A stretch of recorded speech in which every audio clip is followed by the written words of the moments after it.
El 7 de julio de 1937, el diario ABC de la zona republicana abría portada con dos fotografías de guerra y una en la que, según pie de foto, se ofrecía un lunch a los delegados del Congreso de Escritores Antifascistas. La instantánea se tomó el 5 de julio en el comedor de gala del Palacio de El Capricho y, como apunta la noticia del periódico, corresponde a un aperitivo de bienvenida a Madrid a los participantes en dicho congreso, cuya apertura había sido el día antes, 4 de julio, en Valencia. Veamos dónde está localizado el comedor dentro de Palacio. El plano que vemos pertenece a un expediente del Archivo de Villa de 1897. Como se puede apreciar, el comedor ocupa una amplia sala en la planta baja, en la fachada sur del edificio, a un nivel inferior que el resto de las dependencias y con salida directa al jardín bajo.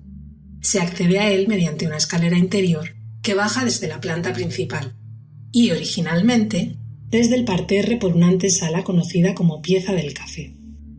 A ella se llega a través de una escalera de 2 ramales, que se puede apreciar en las fotos siguientes, y que desapareció en la Guerra Civil. Precisamente en el momento de la fotografía que nos ocupa, se estaban realizando los trabajos de reforma en estos espacios, probablemente detrás de los tapices que aparecen al fondo de la misma. En la portada del diario ABC del 8 de junio del mismo año, en una recepción del general Miaja en el Palacio de la Alameda a destacados periodistas, con motivo de la condecoración del mismo con la Medalla Laureada de Madrid, podemos leer textualmente: tras la presidencia lucía un tapiz con el escudo de Madrid y las banderas de la República, Euskadi, Asturias, Rusia y México. Estos mismos emblemas se ven en la foto del lunch del Congreso, lo que nos muestra que las obras ya estaban en curso por entonces. Reformas que se prolongaron hasta el mes de octubre, en el que se estableció definitivamente el cuartel general del Ejército Centro en la Alameda de Osuna, también conocido como Posición Jaca. Como se puede apreciar en fotos conservadas del primer tercio del siglo XX, la decoración de la sala poco había cambiado en esos años. En las mismas se distingue la escalera que llevaba a la Pieza del Café. Actualmente han desaparecido de allí tanto su balustrada como el grupo escultórico, hoy en colección particular, situado en su centro, Idilio, encargo que Mariano Benlloch recibió de Gustavo Bauer, para desarrollar un proyecto integral de una sala de música en su palacete madrileño de San Bernardo, que data de 1895. No sabemos en qué momento se trasladó al Capricho. En la parte superior del primer tramo de escaleras queda constancia de la entrada a la galería de escape que se construyó en la Guerra Civil. Esta consiste en 2 pasadizos construidos como vía de evacuación a unos 8 metros de profundidad y que tenía 2 salidas, una al jardín bajo de Palacio y otra a la calle Fuente, hoy Tapiadas. Junto al refugio antiaéreo y al llamado Polvorín, constituían el complejo de evacuación y resguardo del cuartel general. Conviene en este momento hacer un inciso sobre la azarosa historia de la posesión de la Alameda durante y en los años previos a la Guerra Civil. A comienzos del siglo XX, tanto el palacio como los jardines eran propiedad de la familia Bauer, que los había comprado en pública subasta en el año 1900 por 250.000 pesetas a la Comisión Liquidadora de Obligacionistas, creada en 1894 a la muerte del 12º duque de Osuna, Mariano Tellez Girón y Beaufort, cuya gestión del patrimonio llevó a la ruina a la Casa Osuna. A principios de los años 30, la compañía Bauer entra en suspensión de pagos con lo que hipotecaron la posesión de la Alameda y suscribieron un convenio con sus acreedores, representados por una comisión liquidadora. Esta ofreció los terrenos al Ayuntamiento de Madrid. Al mismo tiempo, con la creación del Patronato para la Conservación de los Jardines de España en 1934, se dio un impulso para la declaración de jardín artístico al denominado Alameda de Osuna, que tras la presentación de varios informes se consiguió el 20 de octubre del mismo año.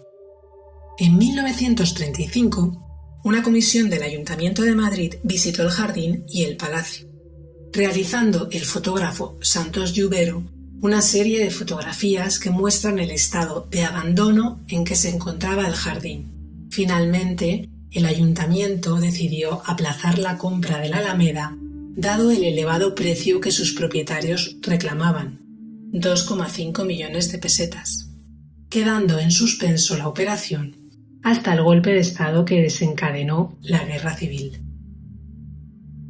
Por aquel entonces, la posesión de la Alameda se encontraba en total abandono. En agosto de 1936 se creó la Junta de Incautación y Protección del Patrimonio Artístico, cuya labor, entre otras, sería la de incautar y conservar en nombre del Estado las obras, muebles o inmuebles que a causa de la guerra corrieran el riesgo de ruina, pérdida o deterioro. Inmediatamente, la Alameda fue incautada y puesta a disposición del Socorro Rojo Internacional, una organización creada en 1922 por la Internacional Comunista, de tipo asistencial y propagandística, y que en El Capricho creó una escuela hogar infantil en la que se atendió a los huérfanos de los caídos en el frente. Incluso se proyectó una ampliación de las dependencias para acoger a más niños. Pero la cercanía del Frente de Madrid a finales de 1936 hizo que los terrenos de la Alameda pasasen a usos militares.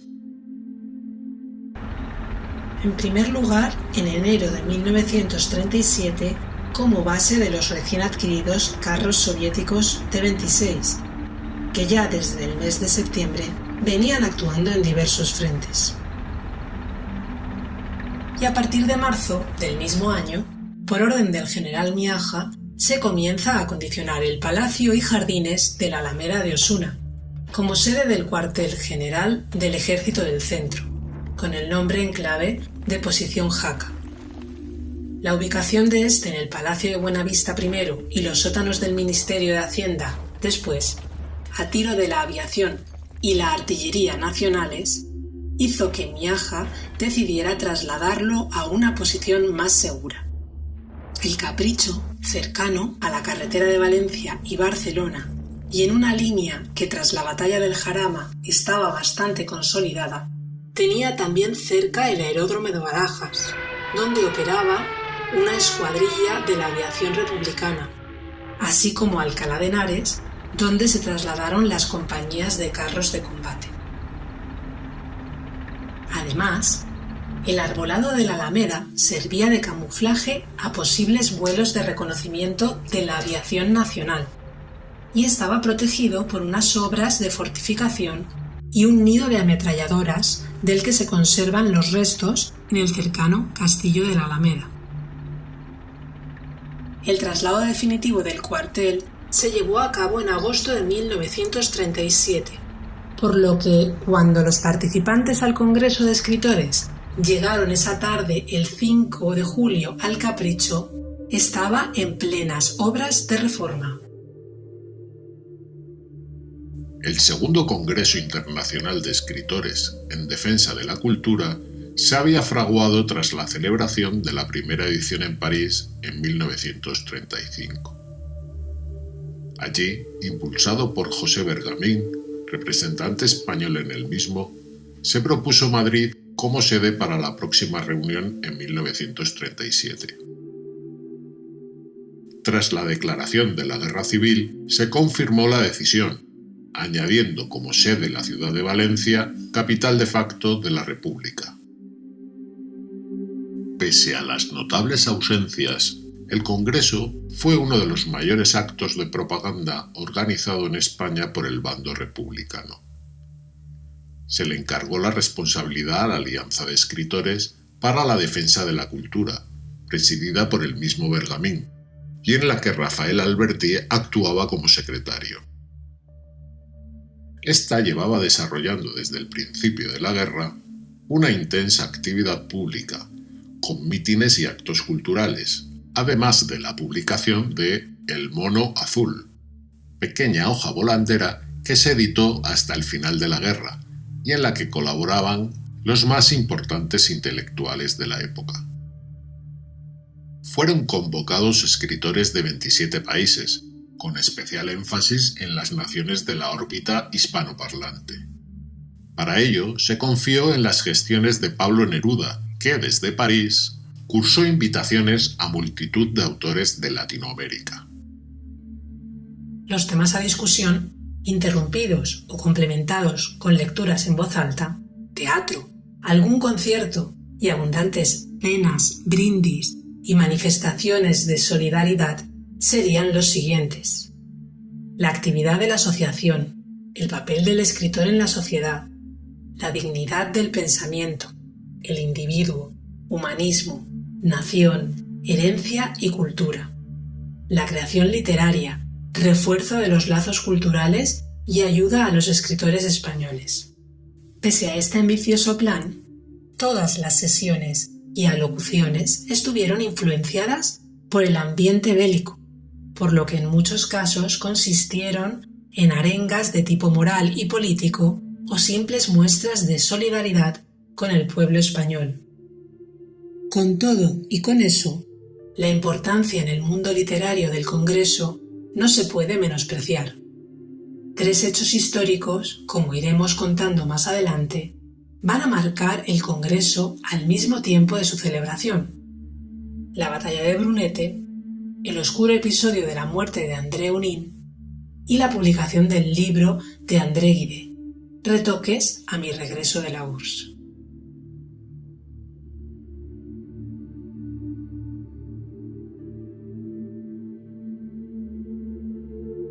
El Congreso se inicia en Valencia el 4 de julio de 1937, en la sala consistorial del Ayuntamiento.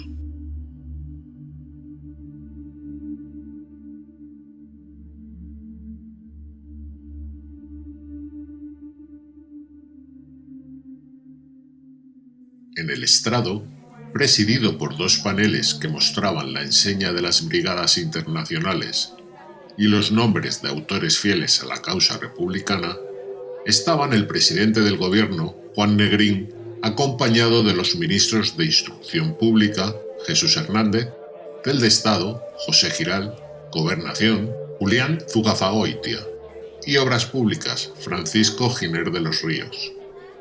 La sesión la inició el escritor y periodista Corpus Varga, tras el que hablaron Juan Negrín y Julio Álvarez del Valle. Como curiosidad, decir que quedan muestras de dichas intervenciones en un vídeo grabado por el famoso realizador soviético Roman Karmen, en el que tenemos el único testimonio con la voz de Negrín, que paradójicamente se dirigió a los asistentes en francés.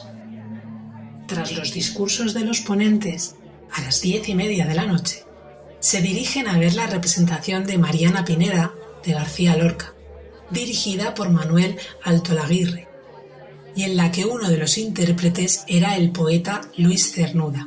Los invitados, cansados del viaje a España, donde habían llegado el día antes a través de la frontera francesa, todavía pudieron disfrutar de un bombardeo nocturno de la aviación franquista, hecho del que muchos de ellos dejaron constancia en sus memorias o escritos posteriormente. En esta sesión, además de los escritores, se hallaban numerosos reporteros gráficos, entre los que destacaban 2, que tanta importancia tendrían en la memoria de la Guerra Civil. Se trata de Robert Capa y de Gerda Taro, que nos han dejado un buen ramillete de imágenes de ese día.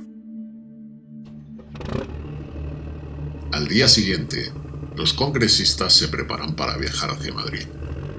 A primera hora, la caravana toma la carretera hacia la capital, comenzando un accidentado viaje que tiene su primera parada en el pueblo de Minglanilla, en la provincia de Cuenca. Este hecho quedó reflejado en multitud de recuerdos de los participantes en sus memorias y obras. Allí fueron recibidos y agasajados con una comida en un clima de admiración y respeto, donde pudieron comprobar el auténtico sentido del pueblo español. En palabras del escritor Alejo Carpentier, si preguntáis a los 150 escritores que asistieron a ese congreso dónde sintieron en España su más íntima emoción, todos os responderán sin vacilar: en Minglanilla.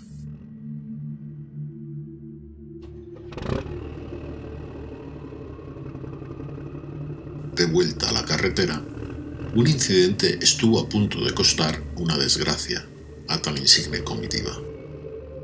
Uno de los automóviles chocó con un camión lleno de proyectiles que quedaron desparramados por la carretera. Milagrosamente, no estallaron y pudieron continuar el viaje sin más incidencias.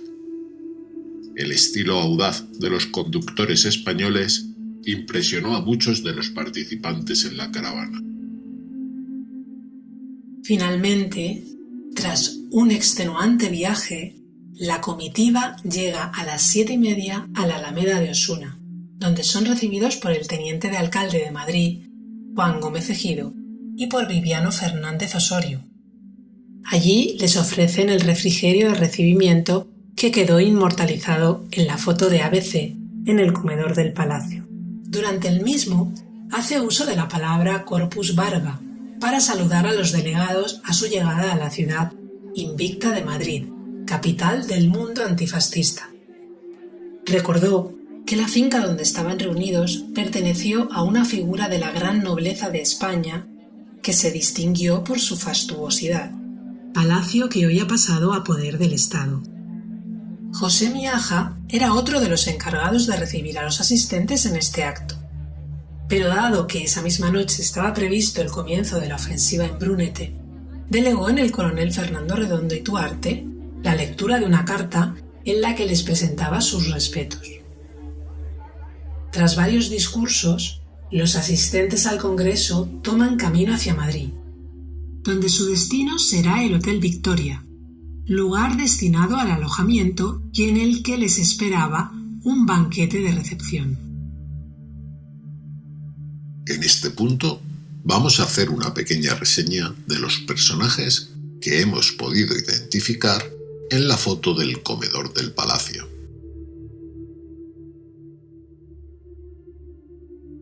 En primer plano, podemos ver a Octavio Paz. En 1937, Paz era un joven poeta prácticamente desconocido, que solo había publicado 2 obras en la época del Congreso.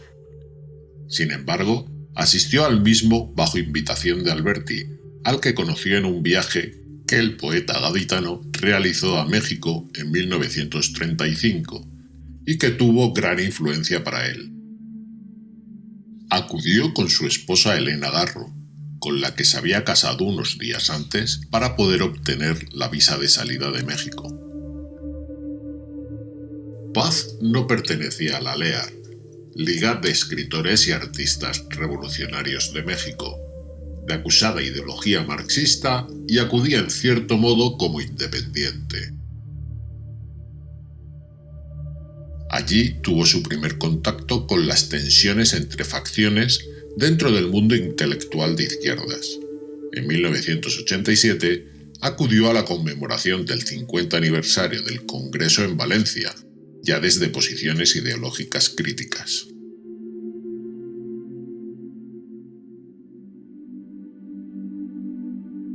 Nicolás Guillén.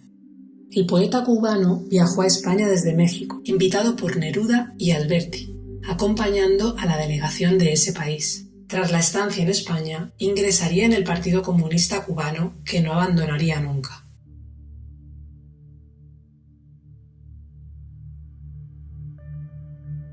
Gerda Taro.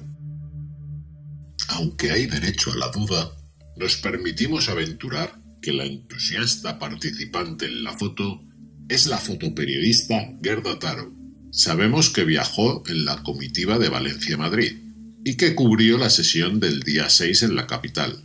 Su compañero Robert Capa había salido rumbo a París desde Valencia el día anterior y ella partiría a cubrir la ofensiva de Brunete unos días más tarde. Allí encontrará la muerte el día 25 de julio, bajo las ruedas de un tanque republicano en una desbandada. Sus fotos de la sesión inaugural del Congreso se publicaron en la edición del diario francés Ce Soir el 11 de julio de 1937.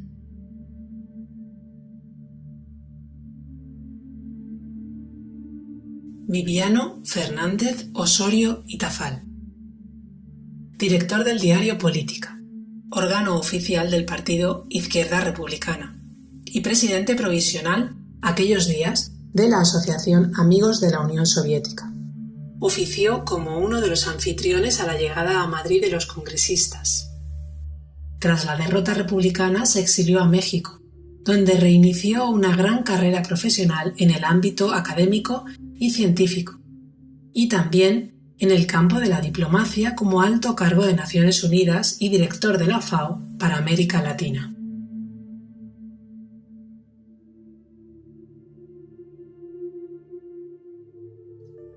Pablo Neruda. Al estallar la Guerra Civil, se instaló en París, desde donde desarrolló una importante actividad en favor de la República. Participó en el Congreso de París de 1935 y fue uno de los impulsores del Segundo Congreso y promotor de muchas de las invitaciones a intelectuales hispanoamericanos, como representante de la Asociación Internacional de Escritores en Defensa de la Cultura.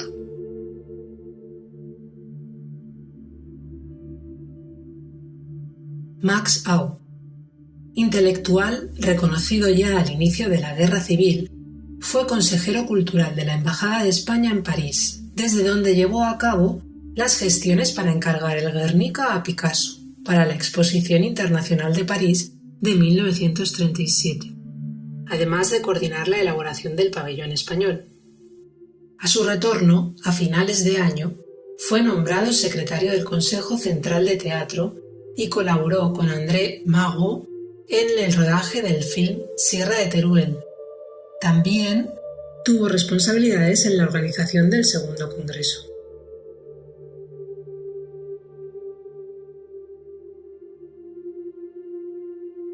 Carlos Pellicer.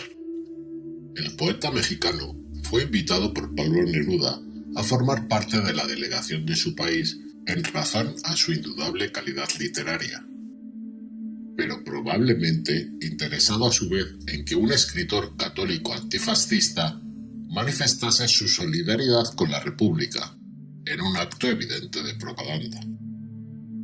Sin embargo, al igual que Paz, no pertenecía a la LEAR, lo que estuvo a punto de costar su viaje a España.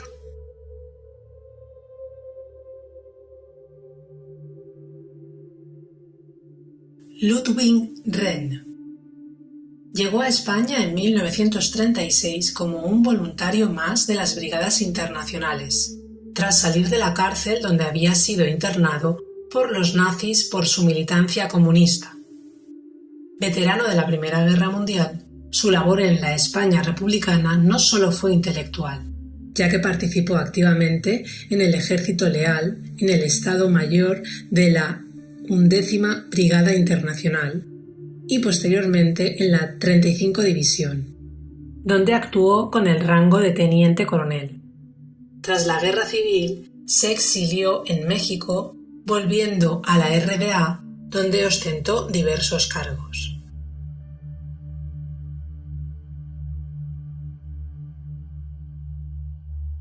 Vicente Sáenz Rojas. Director de la revista costarricense Liberación, se encontraba en Madrid cuando se produjo la sublevación en julio de 1936, experiencia que plasmó en su libro España en las gloriosas jornadas de julio y agosto de 1936. Regresó a España en febrero de 1937, donde permaneció hasta el mes de septiembre.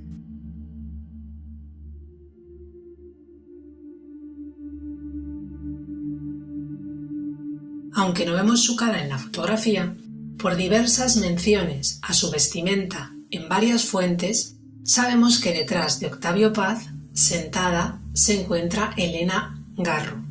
Viaja a España con 20 años acompañando a su marido para asistir al Congreso.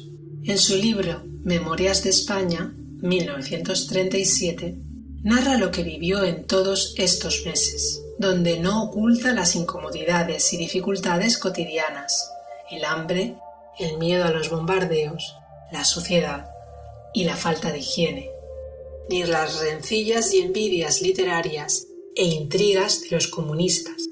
En sus páginas podemos leer: entramos en Madrid por la Alameda de Osuna, en un atardecer dorado y polvoriento. El paisaje era plano y el cielo alto. Unos árboles melancólicos daban la entrada a la ciudad palaciega, construida en piedra gris.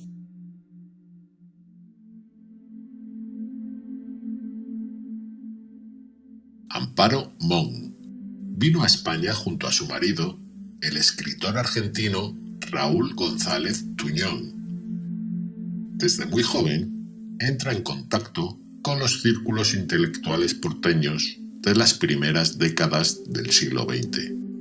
Responsable de la sección de moda del diario Crítica, por las fechas de la celebración del Congreso se le diagnosticó un cáncer que acabó con su vida en 1940.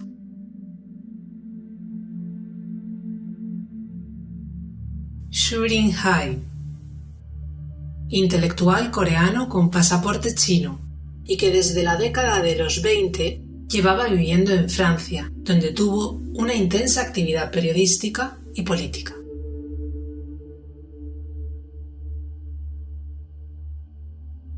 Antonio Sánchez Barbudo, cofundador de la revista Hora de España, desarrolló una intensa labor en el periodo republicano dentro del Ministerio de Instrucción Pública. Fue galardonado con el Premio Nacional de Literatura de 1938 por su obra Entre dos fuegos. Para finalizar, vamos a incluir a 4 personajes de la foto en la que la identificación no es tan clara, pero que nos permitimos aventurar.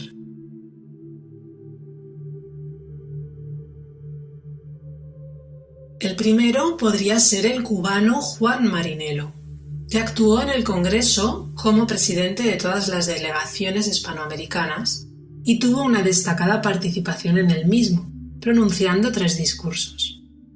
Tras la Revolución cubana, ostentó importantes cargos en el gobierno de Fidel Castro.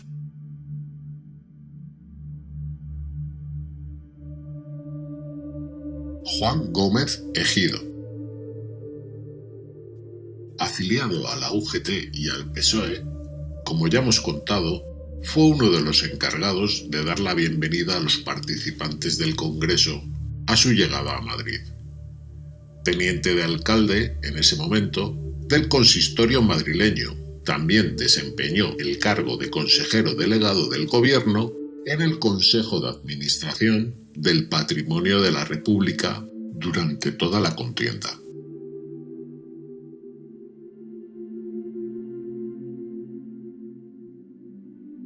Corpus Varga,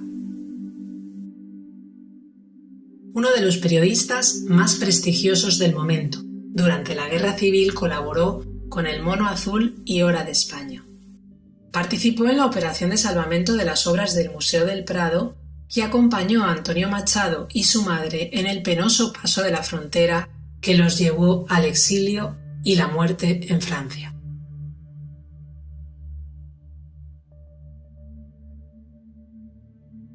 Para finalizar la ronda de identificación, y con muchas reservas, este hombre tomando algo de la mesa, bien pudiera ser el escritor francés Claude Avelin. Retomando el desarrollo del Congreso, al día siguiente de la llegada de los participantes a Madrid, estaban preparadas 2 sesiones en el auditorio de la residencia de estudiantes, que sin duda fueron las más amplias y provechosas para los congresistas. Se inicia la primera a las 12:30 de la mañana, bajo la presidencia de Juan Marinelo, y se prolongan hasta las 9 de la noche.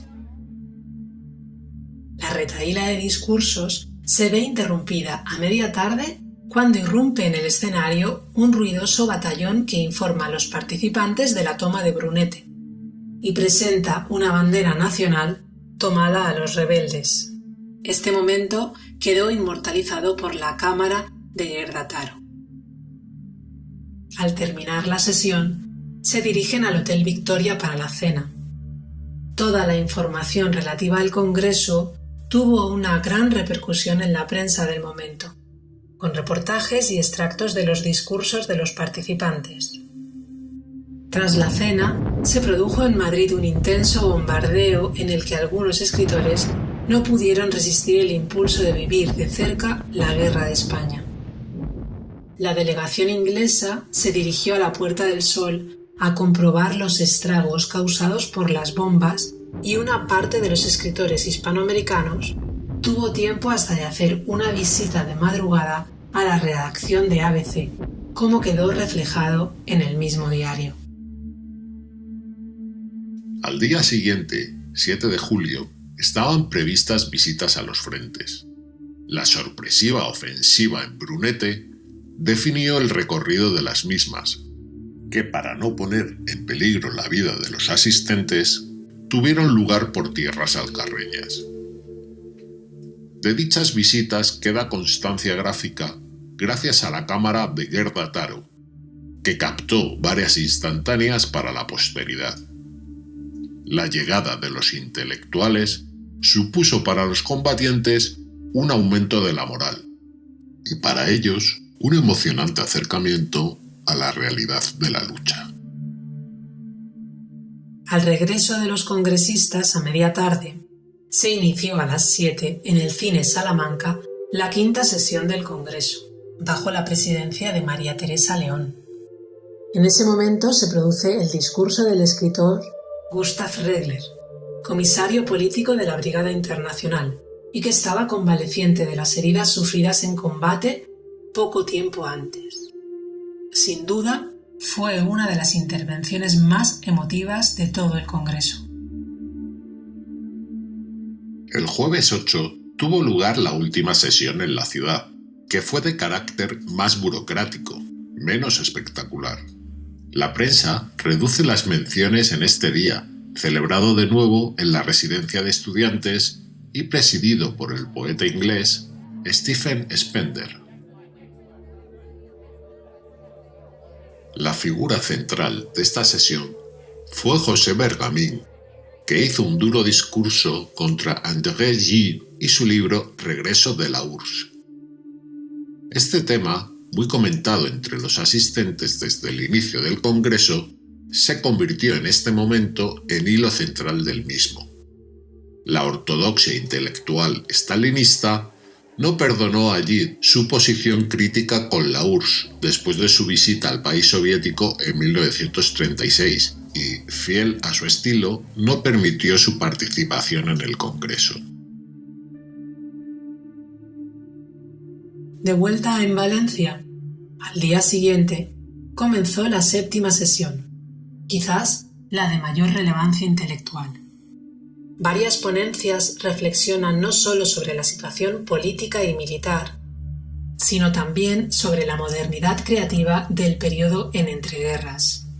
Es el día que se presenta la ponencia colectiva del grupo de la revista Hora de España. La revista en la que participaban nombres de la talla de Antonio Machado, Bergamín, León Felipe, Alberti, Cernuda, Miguel Hernández, Max Au, Alto Laguirre y Emilio Prados, bellamente diseñada por Ramón Gaya.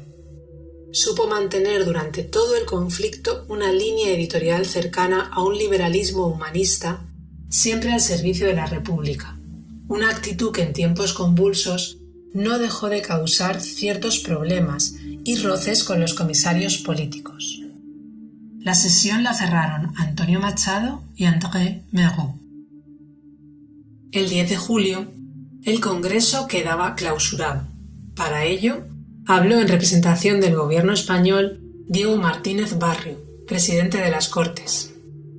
Azaña declinó la oferta de ir. Escribió en su diario: «El Congreso no ha valido nada. Ha venido poca gente y poquísima de renombre. El Congreso le cuesta un dineral al Estado y el primer día de la primera sesión no tenían máquinas de escribir, ni lápices, ni papel, ni taquígrafos». Al día siguiente, los congresistas tomaron camino de Barcelona, donde habría de llevarse a cabo la última sesión en tierras españolas. Fue en el Palau de la Música, con asistencia del presidente de la Generalidad, Lluís Companys. Tras 2 días de actos, salieron hacia Gerona y de allí hasta París, donde llegaron el día 14, día de la fiesta nacional francesa. No todos los participantes viajaron a Francia. Asimismo, otros muchos se unieron allí al Congreso, entre ellos Bertolt Brecht, Louis Aragon y Heinrich Mann. Tras varias sesiones más, el Congreso sería finalmente clausurado el domingo 18 de julio. Volviendo a la Alameda de Osuna, tras el Congreso alrededor del mes de octubre de 1937, quedó totalmente operativo el cuartel general del Ejército de Centro, la posición Jaca, donde se instaló el general Miaja hasta su ascenso como jefe del grupo de ejércitos de la región central en mayo de 1938. Tenemos algunos documentos gráficos de su estancia en Palacio, como una foto dedicada al diario ABC en las escaleras de la fachada y una vista de una delegación de parlamentarios ingleses en diciembre de 1937. Miaja partiría a su nuevo destino en Torrent, Valencia, donde establecería su cuartel general en la llamada Posición Pekín. El momento de traspaso de poderes quedaría inmortalizado en una foto de Alberto y Segovia, que es muy probable que se celebrara en el mismo palacio. Su puesto en Madrid lo ocupará el recién ascendido a coronel Segismundo Casado, que permanecerá allí hasta el final de la guerra, teniendo notoria importancia la posesión de la Alameda en los acontecimientos de marzo de 1939, en el llamado Golpe de Casado. La guerra estaba a punto de concluir.